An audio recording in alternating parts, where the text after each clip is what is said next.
जय हिंद दोस्तों, आपका मेरे YouTube चैनल पर स्वागत है। आज हम एक ऐसे देश की बात करेंगे जिसने अपना 250वां स्वतंत्रता दिवस 4 जुलाई को बनाया था, जो विश्व में सुपर पावर के नाम से जाना जाता है और जिसका लोकतंत्र सबसे पुराना है। जी हाँ, हम बात कर रहे हैं अमेरिका की। 4 जुलाई 1776 को अमेरिका ने आज़ादी पाई थी। आज अमेरिका को 250 साल हो गए आज़ादी पाई। अब आप सभी का मन में यह होगा कि अमेरिका को आज़ादी मिली तो किससे मिली।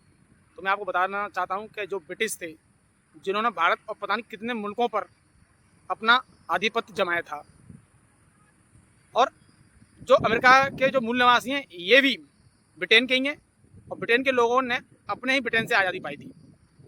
जी हाँ, आज आज से 6 से 7 से पहले अमेरिका जो महाद्वीप है, जहाँ पर अमेरिका बसा हुआ है, वो पूरा महाद्वीप लगभग लगभग खाली था। और वहाँ पर कुछ जो लोकल जाति थी, जो जनजाति, जो ट्राइब थी, वो रहती थी, जिनको हम रेड इंडियन बोलते हैं। वो आज भी अमेरिका के जंगलों में रहती हैं, अपना जो जो जो परंपरा के अनुसार ही रहती हैं। और जो अमेरिका में जो अभी जो लोग हैं, वो सब लोग बाहर से बसे हुए हैं, क्योंकि अमेरिका में आपने देखा होगा कुछ लोग काले हैं, कुछ लोग लाल भी हैं, और कुछ लोग हम जैसे इंडियंस भी हैं, कुछ अफ्रीकन भी हैं। तो अमेरिका एक ऐसा देश है जहाँ का प्रत्येक नागरिक अमेरिका का मूल निवासी नहीं है, वो कहीं ना कहीं से आके बसा हुआ है। और अमेरिका में बसने की सिर्फ 2 ही कंडीशन होती हैं, या तो आपके पास अच्छा दिमाग हो, क्या आपके पास अच्छा पैसा हो। आप देख लीजिए, जो एलन है ये अफ्रीका से हैं, जो ट्रंप हैं ये जर्मन से हैं, और जो इससे पहले जो राष्ट्रपति थे बाइडन, वो भी जर्मन से थे। जो कमला हैरिस हैं वो इंडियन मूल की हैं। तो अमेरिका में कोई ना कोई जब बसा है तो वो बाहर से बताए। तो जो ब्रिटेन के जो आदमी थे, जो ऐसे आदमी थे जिनके पास पैसा था, जिनके पास दिमाग था, तो उन्होंने एक मतलब आइडिया लगाया कि क्यों ना हमारे लिए एक ऐसा देश हो कि वहाँ पर सभी लोग जिनके पास दिमाग और पैसा है वो आके बसें, और एक अच्छी लाइफ के लिए। तो ब्रिटेन से कुछ ऐसे लोग बाहर आए जिनके पास पैसा और दिमाग था, वो अमेरिका में आके बसे। तो 76 में अमेरिका ने अपने आप को आज़ाद तो किया था, लेकिन ये जो इसकी जो असली जो आज़ादी थी वो 83 में आज़ाद हुआ था, ट्रीटी ऑफ पेरिस से। ट्रीटी ऑफ पेरिस से ही ब्रिटेन ने ये स्वीकार किया था कि हाँ हाँ, हम अमेरिका को आज़ाद कर रहे हैं।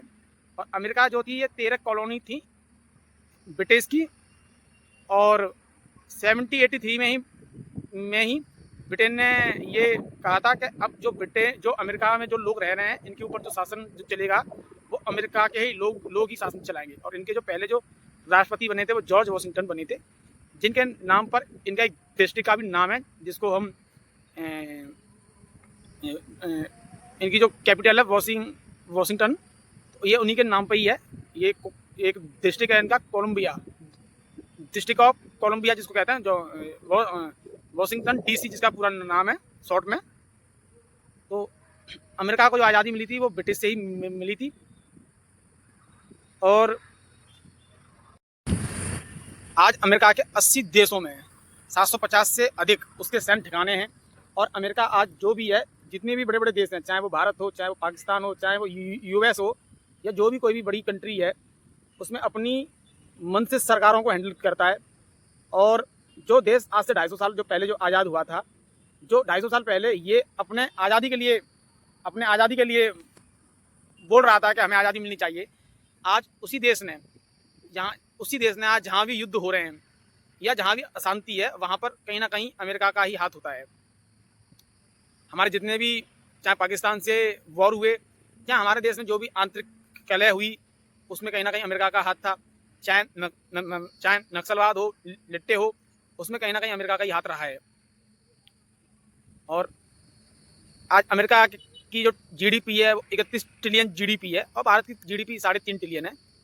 तो पैसे में तो अमेरिका भारत से बड़ा भी है, और क्षेत्रफल में भी जो अमेरिका है वो भारत से बड़ा भी है। मैं तुलना भारत से इसलिए कर रहा हूँ क्योंकि हम लोग भारत में रहते हैं, और इसलिए मैं भारत से तुलना कर रहा हूँ अमेरिका की। अमेरिका के अंदर 50 राज्य हैं, और हमारे यहाँ राज्यों की संख्या 28 है।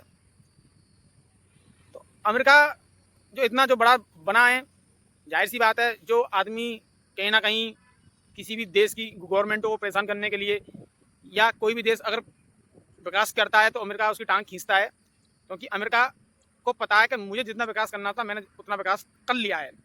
क्योंकि एक आदमी की जो हाइट होती है 1 सेंटीमीटर नॉर्मल हाइट है हमारे यहाँ पर, तो इससे ज़्यादा हाइट बढ़ती नहीं है। तो अमेरिका का जितना विकास होना था उतना विकास उसका हो चुका है। अब बस उसकी लाइन तो बड़ी हो नहीं सकती है, तो वो अब दूसरों की लाइन छोटी करता है।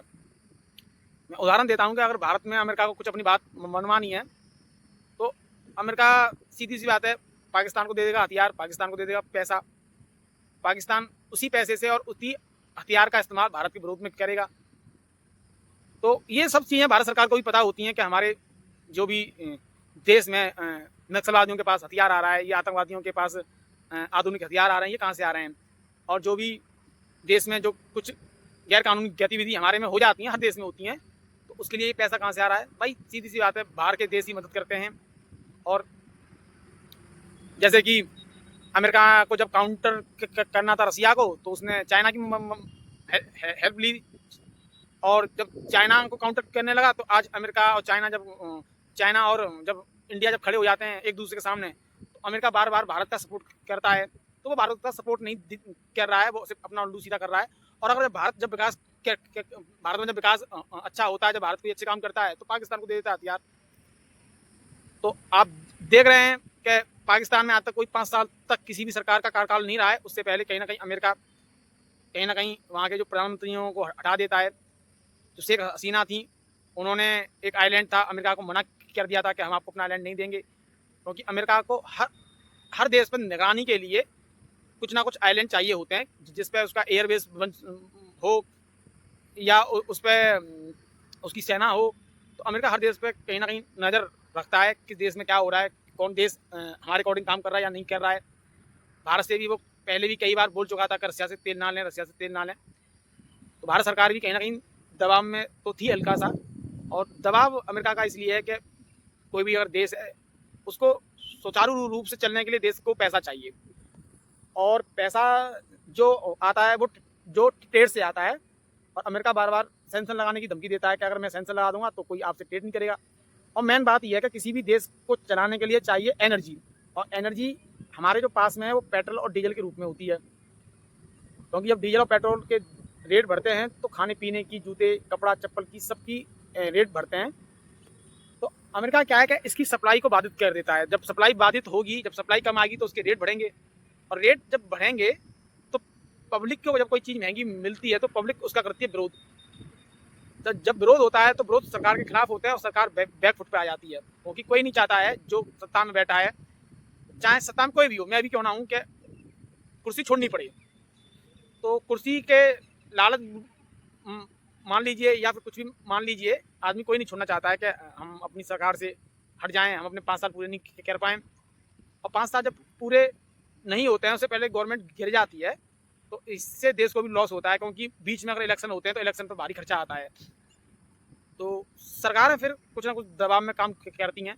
अब जैसे कि मान लीजिए गांव में अगर 100 घर हैं और 99 घर कहते हैं कि हम एक घर से बातचीत नहीं करेंगे, कुछ देंगे लेंगे नहीं, तो एक घर क्या है बैकफुट पे आ जाएगा, और वो एक घर बोलेगा कि हाँ जैसे 99 घर बोल रहे हैं मैं वैसा ही करूँगा। तो एक बताइए, जो देश 250 साल पहले आज़ाद हुआ है वो कैसे इतना बड़ा महाशक्ति हो गया और कैसे दुनिया को कंट्रोल में कर रहा है। तो इसका बस एक ही चीज़ है अमेरिका में, कि अमेरिका अपनी जो नागरिकता जो देता है, अमेरिका की नागरिकता चाहिए तो क्या तो आपके पास टैलेंट हो, क्या फिर आपके पास पैसा हो। क्योंकि दुनिया में पावर के स्रोत अब 2 ही हैं, पैसा और टैलेंट। और ये दोनों अगर कोई चीज़ किसी एक आदमी के पास है, दिमाग और पैसा, तो मैं मानता हूँ कि वो दुनिया को जीत लेगा। दुनिया उसके पैरों में ही रही हमेशा। तो पैसा और दिमाग तो वास्तव में ही पावर के मेन मतलब जड़ है।